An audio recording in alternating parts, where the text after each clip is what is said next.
सो अगले दिन ठाकुर जी सवेरे उठे और देखने लगे यशोदा मैया देख तो नहीं रही, और ठाकुर जी चुपचाप गए महाराज जहां पर सारे मक्खन दूध दही रखे, वहां पहुंच के गौरस भंडार में। और गौरस भंडार में एक मटकी के ऊपर से ढक्कन हटाए करके जैसे ही ठाकुर जी ने हाथ बोर के पानो प्रारंभ किया, सामने एक खंबा था, उसमें मणि लग रही थी। आज पहली बार 3.5 वर्ष की आयु में ठाकुर जी ने अपना प्रतिबिंब देखा।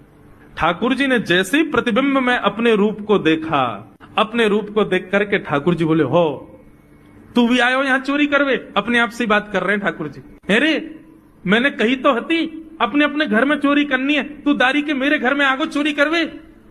ठाकुर जी अपने प्रतिबिंब से बात कर रहे हैं। अब गौरस भंडार में ठाकुर जी की आवाज गूंज रही थी और वो गूंजते हुए रसोई घर में जा रही थी। रसोई में मैया ने सुनी, बोले ये लाला कहां से बोल लो है?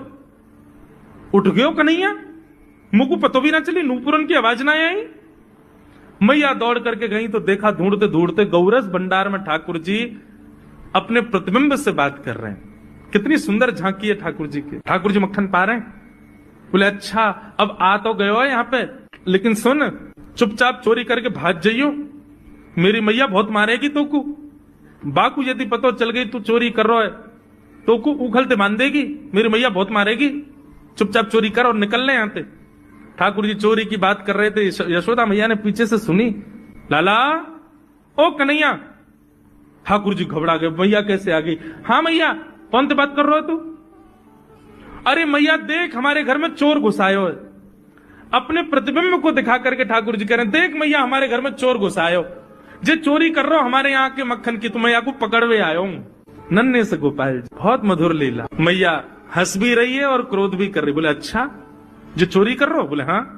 चल याकू तो मैं पकड़ लूंगी, लेकिन जे बता तेरे हाथ में मक्खन कैसे लगो? तू तो याकू पकड़वे आयो ना। अब मैया याकी मैं कहा बताऊं, तेने मेरे हाथ में पद्म राग के ऐसे ऐसे बढ़िया कंगन पहना रखे हैं, कड़ूला पहना रखे हैं सोने के। जब मैं धूप में निकलूं ना तो धूप की किरण से मुंह को बहुत जलन है जाए हाथ में।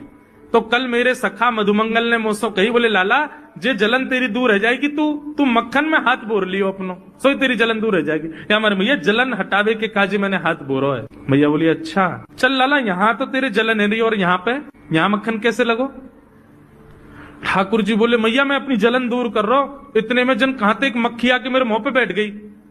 बाकू उड़ावे के काज मैंने जैसे मुंह पे हाथ किया सो मक्खन मेरे मुंह पे लग गो। मैया बोली लाला तू चोरी भी करन लगो और अब झूठ भी बोलन लगो मुझसे। ठाकुर जी ने ग्वाल वालों से कहा भैया मिशन फेल हो गया, घर में तो चोरी नहीं कर पाए हम।